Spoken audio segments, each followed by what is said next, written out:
Alors, une bande dessinée américaine, on appelle ça comment? Un comics. Une bande dessinée japonaise, on appelle ça comment? Un manga.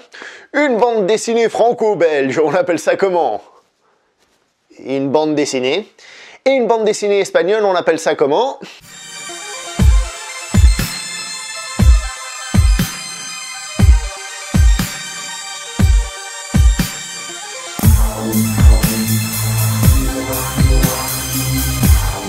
Bonjour à toi très cher spectateur, bienvenue pour cette nouvelle critique poussiéreuse. Il va être aujourd'hui question du film Tad Jones l'explorateur réalisé par Enrique Gatto, qui est donc un film d'animation espagnol qui est sorti sur nos écrans en 2013. Une chose rigolote avec ce film, c'est que c'est un de ces films espagnols qui essaye de ne pas avoir l'air espagnol. Je pense par exemple au film The Impossible, Lo Impossible en VO. C'est un film espagnol, produit en Espagne, réalisé par des Espagnols, mais tourné en anglais avec des acteurs anglophones reconnus. Et ça, pour viser le marché international. Ainsi, dans The Impossible, il y avait par exemple Ewan McGregor ou Naomi Watts. Ici, alors, c'est un dessin animé, c'est plus facile la magouille, mais c'est rigolo de voir que par exemple, quand il prend l'avion et qu'il voyage, et quand on voit la carte, en fait, il part depuis Chicago.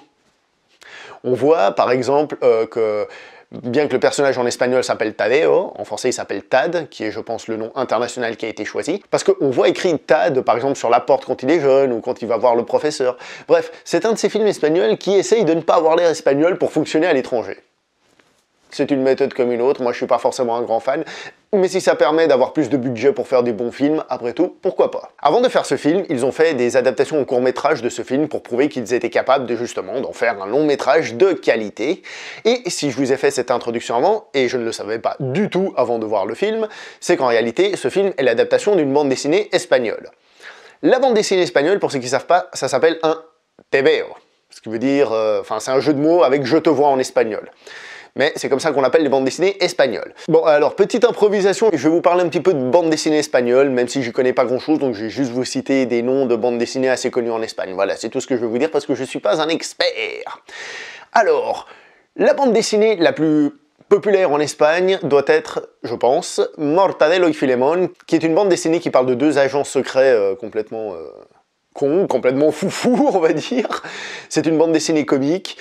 D'ailleurs, elle a été adaptée au cinéma, d'abord en tant que film d'animation et au cinéma live. Et pour avoir vu un de ces films, je peux vous assurer que c'est une grosse merde, ce film. Et je me souviens que cette bande dessinée avait été adaptée en dessin animé, donc en court-métrage, en épisode, en série télé, et qu'elle avait été diffusée sur Cartoon Network en français, et en français, ça s'appelait Mortéfil. Une autre bande dessinée très connue en Espagne, c'est Zipi et Zappé, Zipi Zappé, qui est en gros une bande dessinée sur deux jeunes frères, qui, pour faire simple, foutent la merde. Voilà, c'est aussi une bande dessinée comique. Un autre personnage qui est très célèbre, c'est le personnage du Botones Sacarino, qui est ouvertement inspiré pour le costume de Spirou, et du personnage en tant que tel, il est inspiré de Gaston Lagaffe. Il y a un autre personnage qui lui est peut-être vachement moins connu, mais que moi j'aime bien, c'est Super Lopez, qui est évidemment une espèce de parodie de Superman, et c'est pour ça qu'on revient dans le sujet, haha, transition de ouf, puisque évidemment Tad Jones, en espagnol Tadeo Jones, est une parodie, d'une certaine manière, d'Indiana Jones. La note que je donne à ce film, je vais lui donner la note de 6 sur 10. Ce film reprend tous les poncifs, tous les stéréotypes d'Indiana Jones et de Tintin, puisque je rappelle qu'Indiana Jones s'inspire de Tintin, tant qu'on est en train de parler de bande dessinée, soyons fous, hein. Et il reprend vraiment tous les stéréotypes. Il y a même des méchants qui sont pas très intéressants, ils sont pas très bien designés, on va dire. Tous les soldats, ils ont la même tête, le chef des méchants un petit peu différent, mais franchement, c'est pas hyper intéressant. Et pourtant, le film fonctionne.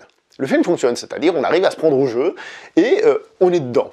Le film a de l'humour, et il est plutôt drôle. Je veux dire par là qu'on n'éclate pas de rire, hein, mais c'est divertissant, sans aucun problème. D'ailleurs, le personnage que j'ai préféré, et qui est pour moi le plus drôle et le plus réussi, c'est un personnage qui arrive à la fin du film. Je n'en dis pas plus, mais franchement, j'ai adoré ce personnage à la fin. Le côté humour est évidemment porté par son personnage principal, mais pas tant que ça, puisqu'en réalité, on a 3 personnages comiques dans le film, dont celui que j'ai dit qui se rajoute à la fin. Et aucun n'est lourd, mais chacun amène sa petite dose d'humour, sa petite particularité. Je trouvais que c'était bien réussi à ce niveau-là. Et visuellement, il est correctement fait. C'est-à-dire, c'est pas le plus beau film qu'on ait jamais vu, hein. Je veux dire, Pixar, Coco peut dormir tranquille, hein, même si ce film date d'avant. mais il n'est pas non plus fait de manière trop dégueulasse, surtout pour un film qui vient d'Espagne, on pourrait se dire attends, qu'est-ce qu'ils vont nous sortir? Non, c'est correct, c'est pas magnifique, mais c'est correct, et on voit qu'on est devant un film et non devant un dessin animé d'animation, je veux dire un truc qui passe à la télé, on est quand même devant un bon gros film, une grosse production hispanique. D'ailleurs, lors du générique du début et lorsqu'on parle de quelque chose qui s'est passé dans le passé, le film reprend un style de dessin un peu plus old school, et c'est très réussi aussi. En bref, et pour faire simple, c'est pas le film du siècle, c'est pas le plus mauvais film, il va pas nous apprendre quelque chose, c'est pas le fait qu'il vienne d'Espagne qui va révolutionner quelque chose, mais au moins il a l'avantage de fonctionner et d'être plutôt réussi. A savoir que le numéro 2, donc Tadeo Jones 2, est sorti en Espagne et il a pour le moment très bonne presse, on le dit supérieur au premier, j'ai hâte de voir ça, mais je l'ai pas encore vu. Voilà, tout simplement. Donc est-ce que je vous conseille d'aller voir ce film? Plutôt, mais voilà, sans plus. C'est tout pour cette critique poussiéreuse, on se voit prochainement pour une prochaine critique, jusqu'à là portez-vous bien s'il vous plaît. Ciao!